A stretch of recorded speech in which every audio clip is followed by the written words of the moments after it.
rabbil alamin. Wassalatu wassalamu ala asyrafil anbiya'i wal mursalin sayyidina wa maulana wa habibina wa syafi'ina wa ala alihi wa ashabihi wa sahabatihi ajma'in. Allahumma salli ala sayyidina Muhammadin tibbil qulubi wa dawaiha wa afiyatil abdani wa shifaiha wa nuril absari wa diyaiha wa ala alihi wa sahbihi wa sallim. Yang saya hormati dan saya muliakan Bapak Kapolres Sidrap dan Ibu Ketua Bayangkari Kabupaten Sidrap. Yang saya hormati dan saya muliakan Bapak Wakapolres serta Ibu. Yang saya hormati para Kabat, para Kasat, para Kapolsek Kabupaten Sidrap, seluruh pejabat dari kepolisian, terkhusus lagi kepada Bapak Imam dan ibu-ibu yang sempat hadir. Alhamdulillah, kita bersyukur pada siang hari ini menjelang sore, karena sebenarnya ini adalah waktu tidur, waktu istirahat. Maka tantangan yang paling berat bagi penceramah pada saat waktu-waktu tidur kita ceramah. Tapi untuk jamaah yang tidur saya izinkan, karena tidur sesudah sholat duhur adalah sunnah. Sesudah sholat asar sampai isya Rasulullah melarang, maka hukumnya adalah makruh. Sesudah sholat subuh juga makruh hukumnya. Kenapa? Dari dulu Nabiullah Musa alaihissalam itu pernah kena satu penyakit. Bahkan cucunya Rasulullah juga kena penyakit ini yang disebut dengan rihil ahmar, angin merah. Penyakit ini, angin ini membawa penyakit stroke, penyakit kanker, dan juga mimisan, darah segar yang mengalir di hidung. Cucunya Rasulullah, Husain, pernah kena selama 3 hari. Nabi Musa bisa jatuh dari kursi singgasananya hanya terkena angin ini. Dan angin ini tidak bisa dihancurkan sampai dunia kiamat. Itulah sehingga nanti ya'ti bi akhir zamani min ummati, kata Nabi. Nanti di akhir zaman umatku banyak terkena penyakit ini, yakni penyakit stroke. Makanya nanti yang banyak kena itu stroke ringan. Karena itu adalah penyakit yang tidak bisa dihilangkan. Kita bersyukur malaikat Jibril membawa obatnya. Cuma memang kita dilarang tidur sesudah asar sampai isya, karena di situ dia akan masuk. Jibril membawa obatnya dengan satu doa. Allahumma inni a'udzubika minar rihil ahmari waddamil aswadi wadda'il akbari. Rasulullah berwasiat, siapa yang membaca doa ini maka dia tidak akan kena penyakit ini. Jadi kalau tidak mau kena kanker dan stroke, termasuk penyakit darah yang keluar dari hidung itu darah segar, maka baca doa ini sebelum tidur. Ini langsung dari Jibril, malaikat Jibril yang membawa obat ini. Doanya simple, singkat, cuma kalau tidak dihafal biasa panjang. Allahumma inni a'udzubika minar rihil ahmari waddamil aswadi wadda'il akbari. Tempatnya penyakit ini ada 2. Yang pertama adalah di belakang daun pintu. Yang kedua di dalam WC. Makanya ketika ada orang jatuh WC itu jarang selamat. Yang jatuh di WC itu jarang selamat. Karena memang penyakit ini yang tinggal di situ. Makanya ulama kita dari dulu selalu mengajarkan, kalau tidak bisa menahan kantuk sesudah asar, kalau mau tidur usahakan baca doa ini. Itu kalau di bahasa Indonesia kan, Allahumma inni a'udzubika minar rihil ahmar, saya minta perlindungan kepadamu ya Allah dari rihil ahmar, angin merah, waddamil aswadi, dan dari darah hitam, wadda'il akbari, dan dari penyakit besar. Orang tua dulu di Bugis itu selalu mengajarkan, ketika membuka pintu pertama di pagi hari, jangan coba-coba berdiri pas di depan pintu terkena hembusan angin pertama, karena di situ dia bisa masuk. Nah, itu makanya di dalam hadis Rasulullah, kalau kita buka dalam kitab Imam Sarnuji dalam kitab Ta'lim Muta'allim, itu melarang kita melakukan salah satu larangan dalam hadis, tidak boleh bersandar di daun pintu. Tidak apa-apa sandar, Pak. Kenapa yang sandar di daun pintu itu tidak boleh? Karena penyakit ini bisa orang kena penyakit. Kalau ada orang sering sandar di daun pintu kemudian kena penyakit, itu susah disembuhkan. Yang kedua, ternyata bisa menolak rezeki selama 40 hari. Itu dalam kitabnya Imam Sarnuji. Nah, ini. Makanya saya wasiatkan itu. Orang tua dulu cuma bilang pamali. Pamali kalau di bahasa Bugis itu sebenarnya adalah satu kearifan lokal yang dipakai oleh para ulama kita untuk tidak memvonis seseorang langsung haram atau bid'ah. Itu adalah kalimat yang dipakai paling sederhana adalah pamali. Pamali ini bisa mewakili makruh, bisa mewakili mustahab, baik. Jadi bisa juga mewakili haram. Makanya orang tua dulu itu ilmunya tinggi karena dia belajar langsung sama waliullah. Makanya maulid seperti ini peringatan, bukan perayaan. Makanya maulid itu selamanya selalu diperingati. Kalau kita memperingati, kan ada dua bahasa Bapak Ibu sekalian. Yang pertama maulid, yang kedua ada maulud. Kalau maulid itu waktu kelahiran, itu 12 atau 9 Rabiul Awal. Kalau maulud bayinya yang lahir, Rasulullah. Makanya kalau kita memperingati maulid, berarti kita memperingati kelahiran, waktu kelahirannya Rasulullah. Tapi kalau kita memperingati maulud Nabi, berarti kita memperingati adanya, hadirnya Rasulullah di muka bumi. Bayinya yang langsung diperingati, orangnya. Makanya maulid dengan maulud itu beda. Cuma bedanya satu lari ke waktu kelahirannya, satu lari ke orangnya. Nah, makanya kalau ada mengatakan peringatan maulud Nabi, berarti peringatan larinya ke Rasulullah. Kalau peringatan maulid berarti larinya ke waktu kelahiran. Kenapa kita selalu mengatakan peringatan maulid, bukan maulud? Karena yang kita peringati adalah waktu lahirnya. Makanya kelahiran Rasulullah di muka bumi, Rasulullah sendiri peringati. Kalau orang mengatakan tidak ada dalil maulid, maka dalil maulid yang paling sahih Bukhari Muslim adalah Nabi puasa pada hari kelahirannya. Itu tanda kesyukuran. Kan Nabi ditanya, ya Rasulullah, mengapa engkau berpuasa pada hari Senin? Rasulullah menjawab, karena hari Senin saya lahir. Seandainya Rasulullah ditakdirkan lahir hari Selasa, maka dia akan puasa pada hari Selasa. Seandainya dia ditakdirkan lahir hari Jumat, maka dia akan puasa hari Jumat. Artinya apa? Ini pesan untuk kita umatnya. Kita lahir hari Sabtu, puasa hari Sabtu. Kalau kita lahir hari Kamis, puasa hari Kamis. Karena yang disunnahkan di situ salah satunya adalah puasa pada hari kelahiran. Kan Nabi ditanya, kenapa puasa pada hari Senin? Karena hari Senin saya lahir. Kalau Bapak lahir hari Rabu, puasa hari Rabu. Mengatakan, wah kalau begitu saya sudah keliru karena puasa hari Senin. Tidak. Orang yang puasa hari Senin itu puasa sunnah hari kelahiran Nabi. Tapi siapa yang berpuasa pada hari kelahirannya, maka dia mengikuti Nabi berpuasa pada hari kelahiran. Satu hadis, dua hukum. Kenapa ulama kita berpuasa pada hari kelahiran? Karena ternyata ditemukan hikmahnya. Siapa yang istiqamah berpuasa pada setiap hari kelahirannya, maka dia tidak akan kena penyakit yang bisa merusak tubuhnya. Kalau mau selamat dari penyakit, amalkan itu. Tapi agak berat.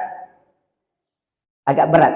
Ki Hamid Pasuruan itu setiap hari kelahirannya dia berpuasa. Sayyidina Ali karamallahu wajhah, itu sahabat Nabi Pak, punya gelar Abu Bakar As-Siddiq karena dia membenarkan peristiwa Isra dan Mi'raj. Kemudian Utsman itu yang tidak disebut, hanya biasa menyebut nama bapaknya, bin Affan. Kalau Abu Bakar As-Siddiq, Umar Ibnul Khattab. Kalau Umar itu disebut dengan Al-Faruq. Kenapa Al-Faruq? Karena dia bisa membedakan antara haram dengan halal. Yang paling tahu tentang hukum itu Umar. Makanya disebut dengan Al-Faruq dari kata furqan. Sayyidina Ali disebut dengan karamallahu wajha, yang dikeramatkan oleh Allah wajahnya. Kenapa? Karena Sayyidina Ali selama hidupnya tidak pernah melihat kemaluannya, sehingga dia dikeramatkan oleh Allah Subhanahu wa ta'ala. Nah, makanya salah satu keistimewaan kalau orang tidak melihat kemaluannya. Kalau kita Pak biasanya biar anunya orang mau dilihat. Makanya tidak bisa keramat wajahnya. Nah, saya kembali. Makanya kalau mau puasa paling afdal puasa pada hari kelahiran. Kalau tidak bisa puasa hari Senin. Hari Kamis itu doa di store. Makanya kalau bapak-bapak, ibu-ibu mau minta doa, jangan pernah merubah doa kecuali cukup 1 minggu. Bahkan ada ulama kita seperti Imamul Ghazali mengajarkan kalau doa arba'ina yauman mania, 40 hari jangan ganti doa. Hari Kamis itu kan dilapor. Sama dengan di kepolisian ada laporan bulanan. Malaikat itu ada laporan mingguan. Laporan mingguan itu sebenarnya adalah hari Kamis. Setiap doa dan ibadah kita itu di store di hari Kamis. Makanya Nabi puasa pada hari Kamis. Hari Senin kita berdoa, itu baru dicatat. Hari Selasa dicatat. Hari Rabu dicatat. Hari Kamis baru di store.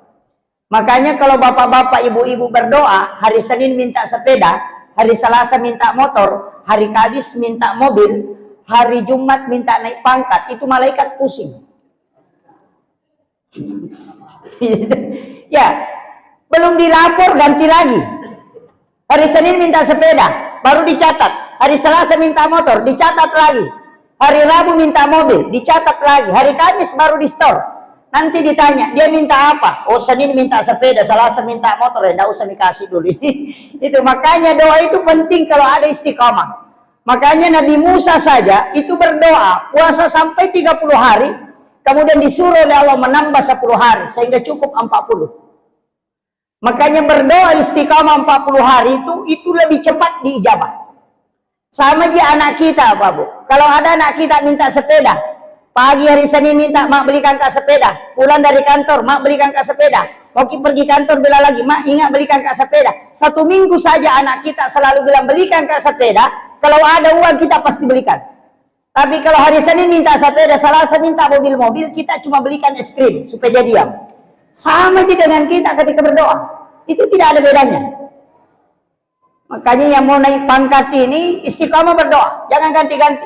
Hari Senin minta naik pangkat, Selasa minta istri. Wah, itu jadi masalah. Nah, ini. Kemudian sebenarnya Rasulullah kita memperingati kelahirannya itu untuk sebenarnya ingin meneladani ribuan pemimpin lahir sebelum Nabi. Jutaan pemimpin lahir setelah Rasulullah. Bahkan ada 25 Nabi dan Rasul yang disebutkan di dalam Al-Quran. Ada 24 Nabi selain Rasulullah disebutkan namanya di dalam Al-Quran. Ulama kita sebenarnya bisa diperingati semua kelahirannya. Tapi kenapa cuma dipilih? Disaring dari 25 Nabi dan Rasul, dipilihlah 5 yang istimewa yang disebut dengan Ulul Azmi.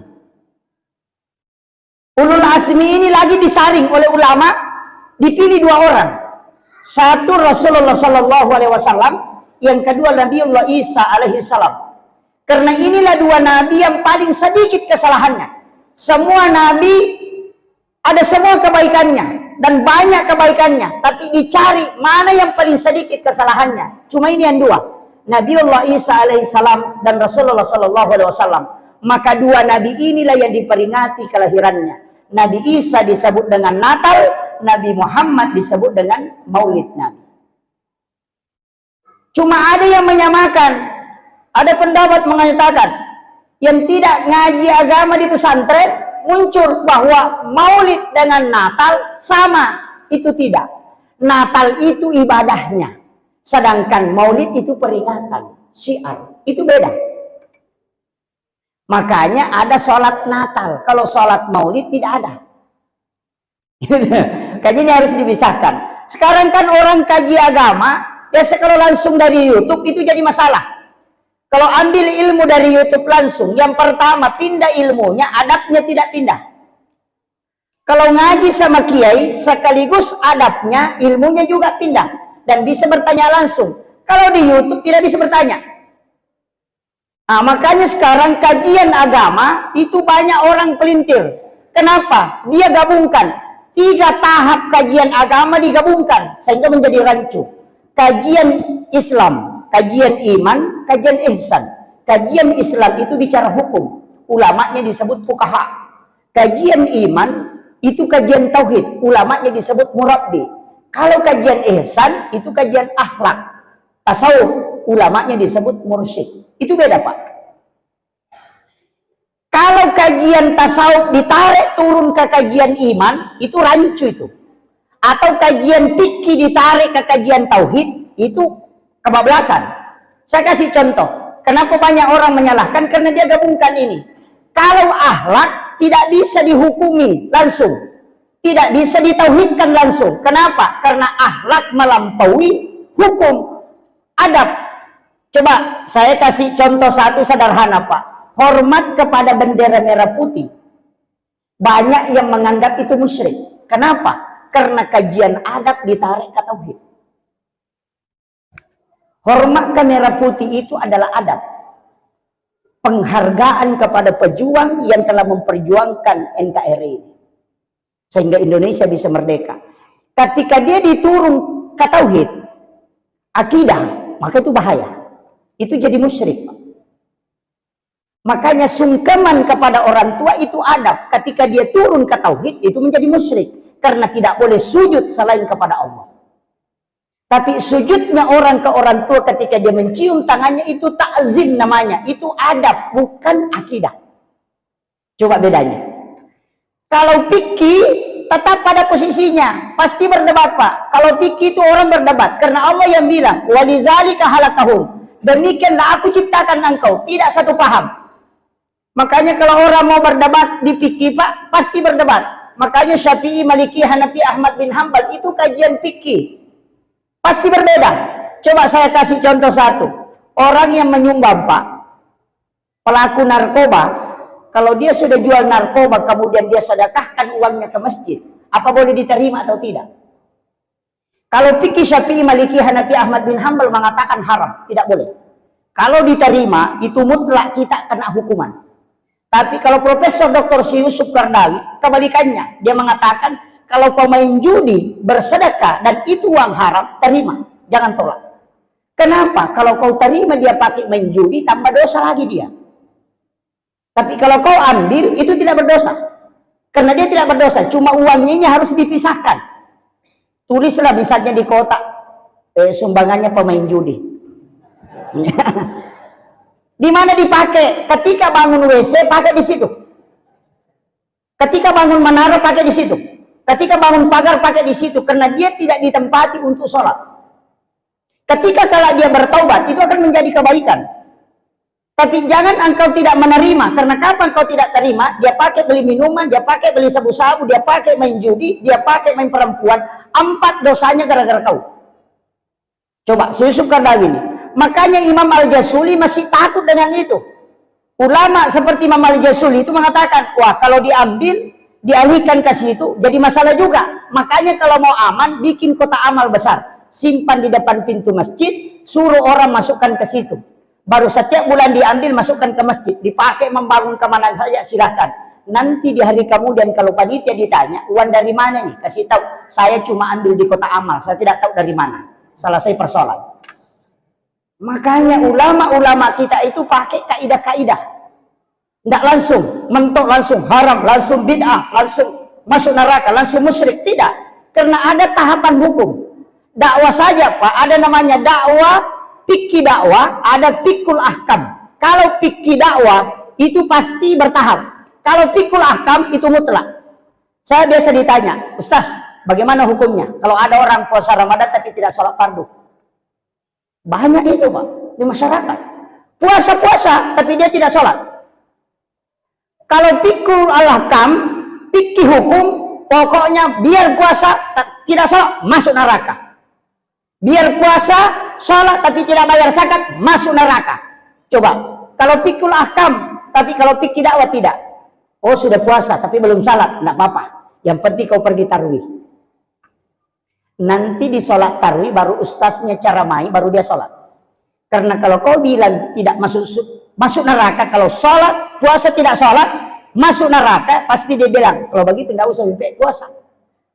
Tidak ada mina kerja tuh. Makanya ulama kita dulu begitu, bertahap. Nah, Di sini kita mau coba meneladani Rasulullah. Saya Pak tidak usah jauh. Orang tua dulu itu tahu akhlaknya Nabi, tahu persis. Kalau diceramahkan setiap maulid, orang bisa hafal Pak. Cuma susah mengingat. Makanya banyak kalau orang diceramahi begini-begini kepalanya. Bagaimana penceramah? Bagus. Apa yang dia bilang? Nggak tahu. Ini yang banyak. Ya. Makanya orang tua dulu itu pakai simbol. Cuma di acara maulid, istilahnya tidak ada pisang Pak. Batang pisang begini tidak ada. Telur juga tidak ada. Kenapa? Ini adalah salah satu metode alat untuk menyampaikan sifat Nabi. Kalau mau tahu sifat akhlaknya Nabi, cukup lihat batang pisang dengan telur. Ada semua di situ, Pak. Yang pertama itu tidak ada batang pisang, itu bengkok. Coba cari di mana-mana, Pak. Mulai dari Pancalotang sampai Pancarijang. Pituriase sampai Watampulu, itu tidak ada batang pisang, bengkok, Pak. Lurus semua. Itu jujur. Ya, kalau buahnya berat, lebih baik dia patah daripada bengkok. Makanya orang Bugis dulu bilang, "Tatok bata ko nasabak lempu, mubesikal di nasabak getang. Akawali ko nasabak datong, musanreri indo ambot tama pasilian. Alay sipa na way enalay mariaway na mega kegunan na lopadan dari pancanya." Ini falsafah. Tatok bata ko nasabak lempu, berdirilah engkau lurus. Cuma biasa kalau lurus itu, Pak, kalau ada kayu di hutan na lurus, cepat ditebang. Ya, itu falsafahnya Gorota. Biasa kalau kayu lurus betul itu, biasa cepat ditebang karena banyak gunanya. Dia ambil tiang, dia ambil pasak. Ya, yang bengkok itu Pak jarang ditebang. Ya, biasa. Yang bengkok itu jarang ditebang. Tapi kalau dia ditebang, langsung masuk ke dapur. Itu. Makanya batang pisang, makanya makan guru tak lempu kok, alai lempu naloke, melempu, cuma lempu emak kopa angkat telu, lempu kandau, lempu beci, lempu bali basah. Lempu kandau itu sabit Pak, itu sabit lurus, tapi bengkok lurus lagi. Cuma itu sabit tidak bisa makan kalau tidak ditarik ke kita.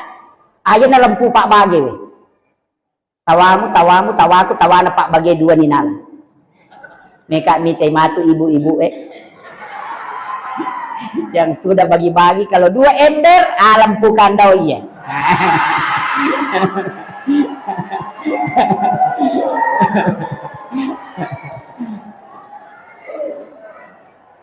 Yang kedua lempu beci. Beci itu tali itu Pak, itu kalau ditarik pasti lurus, tapi kalau tidak ditarik bengkok. Ada orang begitu Pak, nanti di demo baru mau lurus. Iya, kalau kita diam dia bengkok, tapi kalau diprotes langsung lurus. Nah, itu lampu beci asalnya itu. Yang ketiga, angka lampu bali basah, mistar. Mistar itu Pak, diputar kemana tetap lurus. Cuma kalau disuruh bengkok dia patah. Nah, itu juga susahnya itu. Nah, makanya ada sifat lurus ini, lurus mistar bisa dipakai, ada kadang dipakai yang sabit. Ada juga kadang dipakai yang tali ini tadi, beci. Kalau ke istri, jangan pakai mistar. Jangan. Makanya boleh membohongi istri itu supaya dia senang. Tapi, dalam tanda petik, istri juga boleh bohongi suami, supaya suaminya senang. Boleh. Tapi dalam tanda petik tidak boleh bohongnya bohong betul, tidak. Seperti suami bawa makanan, dia beli jeruk, kemudian kecut sekali. Kita makan itu senyum, jangan bilang. Ya, Rasulullah pernah memakan anggur yang dibawakan oleh sahabatnya. Nabi itu kalau diberikan makanan dia bagikan dulu. Nanti sahabatnya sudah dia kasih semua baru dia makan supaya berkah.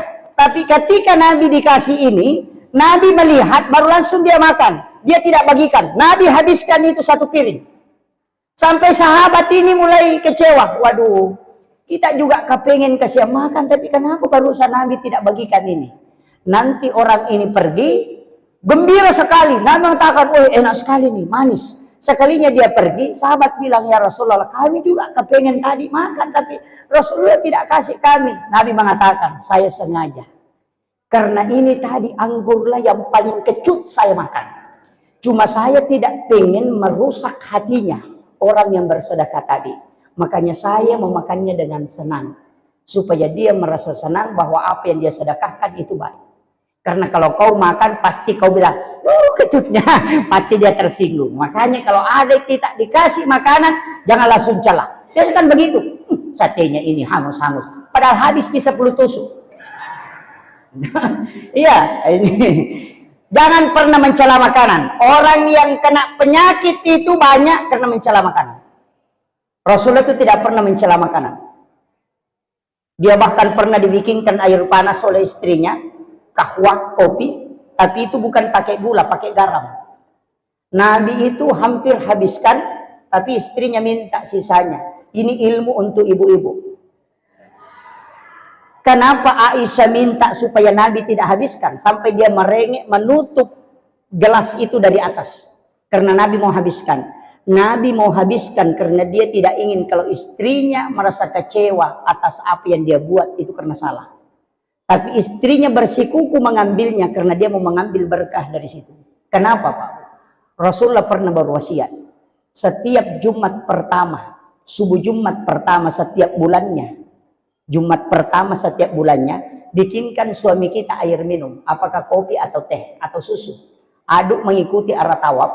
Baca inna ansalnahu. Tapi harus adukannya mengikuti arah tawaf. Baca inna ansalnahu. Baru letakkan sendok pengadu itu di tengah-tengah. Nanti berhenti air itu berputar. Baru bacakan inna a'tayna satu kali. Surah Al-Kautsar. Baru kasih suami kita dia minum. Sisanya kita minum sambil membaca inna a'tayna Al-Kautsar. Tidak ada istri yang diceraikan oleh suaminya yang mengamalkan itu. Itu ilmunya. Sudah hafal Bu? Sudah hafal? Aduk mengikuti arah tawaf, baca inna ansalnahu, baru pas di tengah-tengah sendoknya kita letakkan, nanti selesai air itu berputar, baca inna a'tayna Al-Kautsar, selesai baru diangkat. Minuman itu kasih ke suami. Dia minum sebagian, sisanya kita minum sambil membaca surah Al-Kautsar. Itu tidak akan diceraikan. Kenapa Aisyah merengek minta sisanya Nabi? Itu karena itu yang dia cari. Makanya bapak-bapak saya kasih tahu, subuh Jumat pertama setiap bulan habiskan kopinya kalau mau selamat. Saya kasih ilmunya. Jangan disisa Pak, habiskan memang. Itu supaya selamat.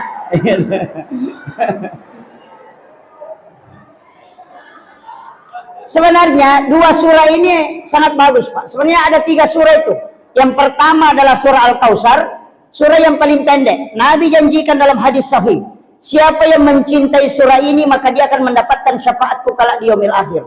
Untung Pak surah Al-Kautsar. Untung. Hafal surah Al-Kautsar Bu? Hah? Kalau tidak hafal surah Al-Kautsar, inna a'tayna kita hafal. Insyaallah. Iya. Untung surah Al-Kautsar Pak. Seandainya surah Al-Baqarah, setengah mati kita menghafal. Makanya Nabi mengatakan siapa yang cinta kepada surah Al-Kautsar, maka dia akan mendapatkan syafaatku kelak di yaumil akhir. Dan surah inilah yang bisa menenangkan kalbu yang dalam keadaan gundah gulana. Ketika ada orang yang meninggal keluarga kita, kemudian kita bersedih, perbanyak mengamalkan surah ini. Karena surah ini mengobati hatinya Nabi ketika anaknya yang bernama Ibrahim wafat. Maka Nabi sedih dan diturunkanlah surah ini untuk mengobati kesedihannya Rasulullah. Nah, makanya ibu-ibu kalau goreng telur kemudian meletus, bacakan surah Al-Kautsar, itu tidak meletus. Iya, biasa telur pecah itu kalau digoreng itu meletus. Orang tua dulu selalu ajarkan, baca surah Al-Kautsar baru kau goreng, itu tidak akan meletus. Yang kedua, kalau kita naik kapal Pak, atau naik pesawat, atau naik kapal laut, kemudian ombak besar, baca surah Al-Kautsar. Dengan satu napas kemudian sholawat. Insya Allah itu tenang itu. Bayangkan kalbunya Rasulullah bergejolak, itu tiangnya aras bergerak Pak. Tapi ketika surah ini turun itu didiamkan. Makanya surah ini cuma 3 ayat, tapi itu bisa mendiamkan tiangnya aras. Air laut, ombak di laut itu bisa tenang dengan ini. Anak kita kalau ada yang nakal betul tidak mau mendengarkan ucapan kita, maka baca di telapak tangan kanan, baru letakkan di kalbunya sebelah kiri. Letakkan. Tiupkan ke tangan baru letakkan. Itu namanya mentransfer energi Al-Quran. Bisa Pak Ustaz? Bisa. Kenapa bisa? Flash disk saja bisa pindah Al-Quran 30 juz di laptop hanya mencolokkan dengan mengkoneksikan wifi. Coba. Energi nur itu kan, nur dalam Islam itu ada 70. Al-Quran itu 70 nurnya. Sedangkan yang ditemukan sekarang kan baru 5. Bluetooth, kemudian BlackBerry, kemudian infrared yang pertama, baru Bluetooth, baru BlackBerry. BlackBerry itu kan adalah alat komunikasi luar angkasa. Makanya kalau orang di bulan mau bicara di bumi itu kan tidak bisa tembus suara. Itu gelombang cahaya dirubah menjadi gelombang suara. Itu namanya BlackBerry. Cuma kita kenalnya dulu adalah handphone. Padahal itu adalah satu berkas cahaya. Kemudian belakangan ditemukan black hole yang bisa membuka pintu mall itu. Yang ketika kita sudah berdiri, sensor itu langsung terbuka. Saya prediksi pintu surga begitu Pak. Orang yang sholat 5 waktu baru berdiri langsung terbuka. Makanya kuncinya surga itu. Kalau sholatnya tidak sempurna, tidak terbuka. Terbuka sedikit lagi, tutup lagi. Ini. Makanya saya prediksi begitu. Kemudian yang ketiga, yang keempat ditemukan sekarang adalah hologram. Yang sekarang Jepang sudah pakai. Berlomba-lomba meninggalkan laptop, kemudian pakai hologram. Bisa berada di 3 tempat dalam satu waktu. Sekarang kita yang paling canggih kita pegang sekarang adalah pakai video call. Orang di tanah suci bisa dilihat langsung di sini dengan suara, dengan wajah. Itu video call. Makanya Guru Taqi Jadul Rahman Ambodale bisa khutbah di 2 tempat. Itu sebenarnya pakai video call energi Al-Quran. Itu bisa diilmiahkan Pak. Kenapa bisa Pak Ustaz? Bisa. Coba kalau orang bermimpi Pak tidur. 5 menit dia tidur, dia mimpi dari Jakarta bolak-balik. Padahal dia cuma 5 menit. Dia tidur satu bantal dengan kita, tinggal di ranjang Rosban sama-sama. Cuma dia berada di satu alam karena dia mimpi. Orang mimpi itu Pak, matanya tertutup ketika tidur, tapi dia bisa melihat. Mata apa yang dia pakai melihat padahal matanya tertutup. Coba, itu dikaji ulama tasawuf dari dulu. Dan itu dibuktikan. Waktu sekarang Pak, kita bisa tahu karena kita melihat jam. Sekarang, akan datang, dan yang telah lalu. Siapa yang bisa tahu itu? Hanya melihat jam. Tapi kita, waktu ini tidak wujud. Yang wujud diri kita. Tapi ketika kita lepas dari sesuatu yang tidak wujud, maka bisa berada di satu tempat dalam waktu yang cepat. Itulah yang dipakai ketika orang pakai handphone. Video call di Mekah bisa sampai di Sidrap hanya sepersekian detik. Itu yang dipakai ulama. Kalau orang tidak bisa buktikan secara ilmiah, itu dari dulu orang tidak buktikan. Tapi sekarang dibuktikan, cuma banyak orang lalai. Bahwa ulama bisa berada di 2 tempat dalam satu waktu. Itu ilmunya ada. Nah, cuma tidak diajarkan terbuka. Karena saya juga belum tahu. Nah, itu kan nurnya Rasulullah. Likulli syai'in min nuri Muhammad. Segala sesuatu dari nurnya Muhammad. Kemudian kita mengambil. Yang kedua Pak, batang pisang itu coba lihat. Kalau pisang berbuah, yang paling pertama nampak itu adalah jantungnya, bukan buahnya. Kalau orang mau tahu ini pisang sisirnya banyak, lihat jantungnya kalau besar. Artinya segala sesuatu ketika engkau mau memulai pekerjaan, dahulukan keikhlasan. Ketika keikhlasanmu besar, maka hasilnya akan besar. Tapi ketika engkau tidak ikhlas, maka akan kecil hasilnya. Itulah kenapa batang pisang diambil dengan simbol buah pisang. Yang ketiga Pak, pisang itu kalau dikupas sama-sama di dalam di luar, tidak ada bedanya. Semakin dikupas semakin bersih dan semakin lembut. Kalau kayu dikupas di luar lembut, keras di dalam, tambah ke dalam tambah keras. Makanya pakai pisang. Pisang itu tambah ke dalam tambah lembut. Itu simbol kalbu, jiwa, pikiran, hati, kemudian perbuatan. Makanya guru tepat pada bicaramu, pangkau kamu, atekamu, minasamu, aja naleng ngupo gau. Kan ada begitu. Di depan kita bilang iye, sekalinya pergi kita bilang iye. Nah ini banyak. Kemudian pisang Pak, kalau dia ditebang, nah belum pernah berbuah, pasti naik daunnya. Ditebang, pasti daunnya lagi naik. Kalau dia belum pernah berbuah, tapi kalau sudah berbuah ditebang, pasti tidak naik. Apa maknanya? Pisang itu tidak mau mati kalau tidak ada hasil. Itu khairun nasi ampa'uhum linnas. Sebaik-baik manusia itu adalah yang paling banyak manfaatnya bagi sesamanya. Makanya pejabat-pejabat di kepolisian itu amanah. Jabatan yang diberikan oleh Allah mesti ada hasilnya baru kau tinggalkan. Bapak Kapolres ini luar biasa, Pak. Saya tadi masuk di ruangannya. Saya pernah masuk sebelumnya. Ruangannya sudah sangat luas dan cantik. Itu pasti dikenang selamanya. Walaupun beliau tinggalkan jabatannya karena ini amanah, ada waktunya dia diambil. Maka kelak itu akan menjadi selalu kenangan. Iya. Kan begitu. Maka dia itu maka taruh ko pas sengaran na sabayan itu malampe. Harta kau tinggalkan akan habis. Tapi pasengaran tidak akan pernah habis. Banyak orang, Pak, sudah hancur tulangnya, masih orang maki-maki dia. Kalau disebut namanya langsung dia kan, si anu. Makanya kalau mau diingat baik, satu kuncinya, dermawan. Itu aja, Pak. Ya kau angkat tahu majasi, Pak. Ya kau melok patak dari jasi, Pak. Nah, suruh bani magala, mak bere. Karena sifat jelek bisa hilang dengan sedekah. Bisa, Pak. Coba kalau ada orang jelek sekali baru sering bersedekah, pasti orang lupa. Anggota dewan saja biasa silaturahminya 1 kali 5 tahun. Nanti mau dipilih baru bagi-bagi baras lagi. Dan pasti selalu masyarakat bilang bagusnya bapak padahal cuma 1 kali. Dia lupa semua keburukan. Makanya ulama mengatakan tutupi keburukan dengan banyak bersedekah. Sifat dermawan ini, Pak, bagus. Kalau dia sama orang miskin, bagus. Tapi tempatnya paling bagus sama orang kaya. Kalau orang miskin dermawan, Pak, ya dalek do cilin. Jadi maka ada meloki mak bangun masigi, nasi lodomuki, tidak ada doa saja. Tapi kalau orang kaya langsung dia bilang semennya saya yang tanggung, besinya saya yang tanggung, gaji tukang semua saya yang tanggung. Tapi kebalikannya, Pak, kikir ini sifat paling jelek. Kenapa? Orang kikir saja tidak suka. Iya, angka kapoji seke. Namo tahu kasih seke, namo tahu seke, cacati tahu seke. Iya, orang tahu seke, nasa seke payano pada liwat ya lena. Iya, saking jeleknya itu sifat kikir itu. Ini jam 3 masuk asar ini. Saya harus persingkat ini. Kemudian saya ingin kasih tahu salah satu rahasia kenapa kita memperingati kelahirannya Rasulullah. Sebenarnya Rasulullah itu, Pak, malam 1 Rajab, nurnya itu diturunkan oleh Allah dari langit, turun ke perut ibunya, Aminah. Makanya setiap malam 1 Rajab, itu pintu langit terbuka.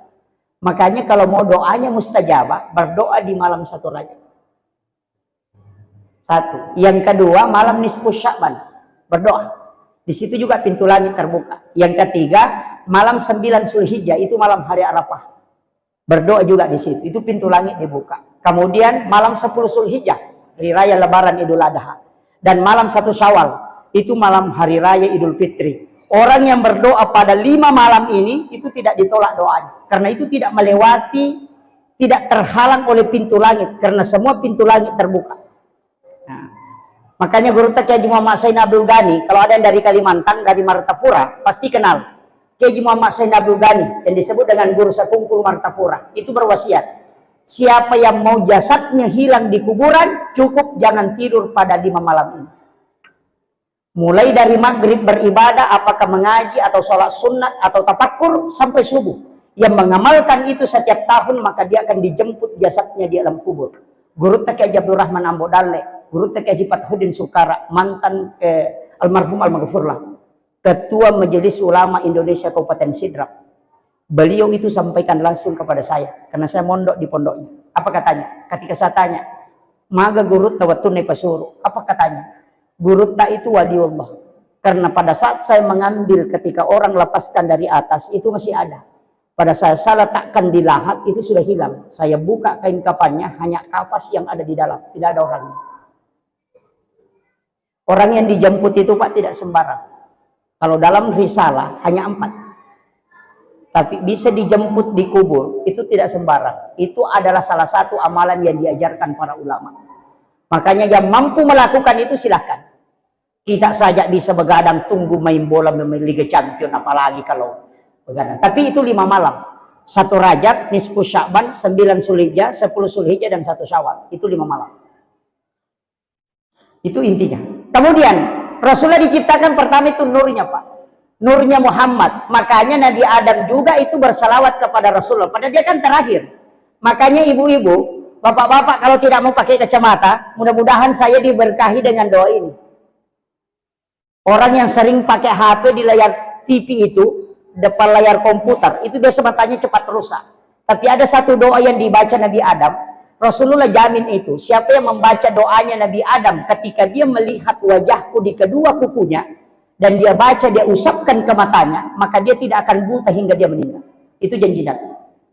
Makanya kalau orang azan kemudian membaca asyhadu anna Muhammadar Rasulullah, pertemukan kedua ibu jari, baru cium ke hidung, baru baca marhaban bika ya habibi qurrata aini ya Rasulullah, baru usapkan ke mata 3 kali. Itu tidak akan buta matanya hingga dia meninggal. Kalau tidak mau pakai kacamata, cukup pakai itu. Sudah hafal? Saya ulang, Bu. Marhaban bika ya habibi qurrata aini ya Rasulullah. Kalau tidak hafal itu pakai yang kedua.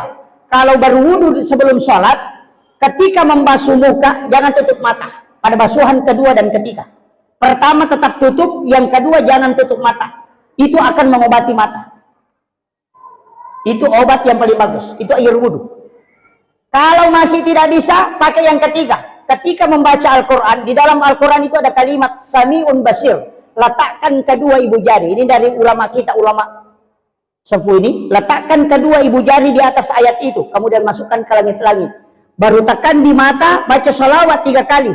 Baru kasih lewat ke kuping telinga. Baru tekan. Baru baca la haula wala quwata illa billah. Tidak akan buta dan tidak akan tuli hingga dia meninggal. Itu tidak berubah itu. Kalau masih tidak bisa, pakai yang keempat. Ini yang terakhir. Pergi ke toko kacamata, ukur baru bayar. Insya Allah yang terakhir. Tidak ada bacanya. Iya. Itu obat, Pak Bu. Itu obat mata yang diajarkan dari dulu. Makanya kita sebenarnya, saya pernah dapat di satu kitab hikmah.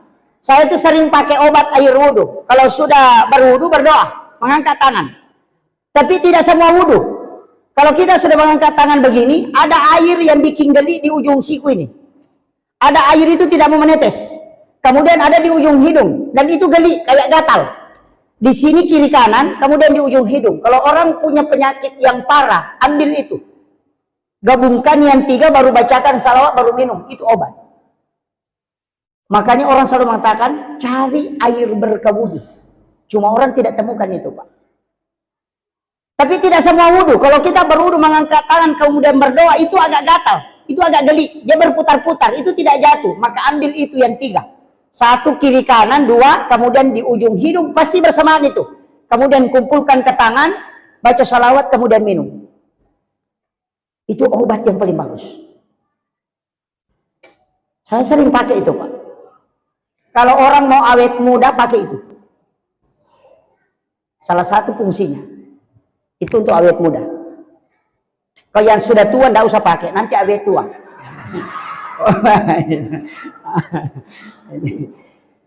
Kemudian, saya pindah ke telur, Pak. Ini telur, kenapa telur? Magina telur. Nasabah itu telur, dia makan jadi bunah. Ada ke telur yang bagus bundarannya. Itu simbol manusia. Dia gak tahu suku decenya. Tidak ada. Siapapun pasti ada kekurangannya. Jadi pemimpin, Pak, pasti diprotes. Saya kemarin ditanya di Kalimantan, Pak Ustaz, apa pekerjaan yang tidak ada resikonya? Saya bilang cuma satu. Pekerjaan yang tidak ada resikonya, jual batu nisan. Insya Allah tidak ada resikonya. Iya, kalau kau pejabat, pasti ada resikonya. Luqmanul Hakim sudah membuktikan. Nah, kau mau lihat, setiap dikerjakan pasti ada yang protes. Itu unta kau ambil.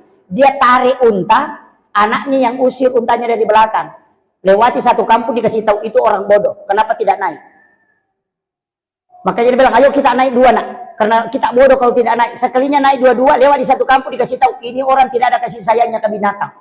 Masa berdua ini berat sekali, kenapa berdua dengan anaknya? Maka kasih tahu anaknya, karena salah kalau kita naik 2, turun kau nak, nanti saya di atas, kau yang tarik. Lewat di satu kampung orang bilang, orang tua tidak ada balas kasihan sama anaknya. Masa dia kasih jalan kaki anaknya baru dia di atas. Sekalinya bilang, kau mimpi nak naik, saya yang turun. Pas lewat satu kampung dia bilang, ini anak durhaka sama orang tuanya. Masa orang tuanya kasih jalan baru dia duduk enak di atas. Coba, tidak naik salah, naik 2 salah, naik bapaknya salah, naik anaknya salah. Dia bilang, kalau begitu nak ambil ke bambu, diangku ini unta. Belum lewat di kampung langsung bilang orang, minggir kok ada orang gila mau lewat. Itu. Makanya pejabat begitu Pak, bupati perbaiki jalan, kita kira orang syukur. Tidak. Pasti dia bilang, selama jalanan sudah diaspal, 10 mie ayamku mati ditabrak mobil. Tidak senang. Perubahan jalanan dia juga protes. Makanya kehidupan kita begitu Pak. Makanya kalau kita mau selamat, satu kuncinya, mulai karena Allah, akhiri karena dia. Jangan pernah berubah karena hanya penilaian manusia. Yang perlu kita istiqomah tetap di mana kita berjalan. Itu di kuncinya. Polisi ini Pak, polisi sekarang itu diuji. Dari kemarin saya melihat perkembangan media. Saya mengatakan polisi diuji. Ingat, Suriah yang pertama dilumpuhkan bukan masyarakat, tapi keamanan. Ketika kepercayaan masyarakat hilang ke pihak keamanan, akan terjadi kekacauan. Maka ini sekarang orang berusaha meruntuhkan dua pilar negara kita, TNI dengan Polri. Ini sengaja Pak. Ini sengaja. Makanya saya selalu bilang, jangan kau sentuh negara Republik Indonesia. Karena NU juga akan menjadi lapisan paling depan itu. Kenapa? Karena kita mendirikan negara ini dengan penuh perjuangan para ulama. Makanya 22 Oktober ini kan besok hari santri, itu adalah resolusi jihad dari NU Hadratus Syekh Hasyim Asy'ari untuk melawan penjajah. Kenapa? Mempertahankan itu andil ulama Pak. Makanya kalau kau benci pemerintahnya, kau benci presidennya, presidennya mau kau benci, jangan coba aduk negara. Itu kuncinya. Makanya Polri dengan TNI itu menjaga negara. Sekarang kesana, makanya perahu Pak. Kalau kau benci pilotnya, jangan kau kasih bocor di perahunya karena tenggelam semua itu. Kan begitu yang sekarang kan muncul itu. Dia benci presidennya, dia benci menterinya, negaranya yang dia aduk. Itu yang jadi masalah. Silahkan kau benci pemerintah kalau kau tidak sepakat, tapi jangan coba menyentuh negara. Ini kan jadi masalah Pak. Ini yang muncul. Makanya modal kita, saya selalu pegang. Kalau sholat sunat subuh Pak, sholat sunat subuh.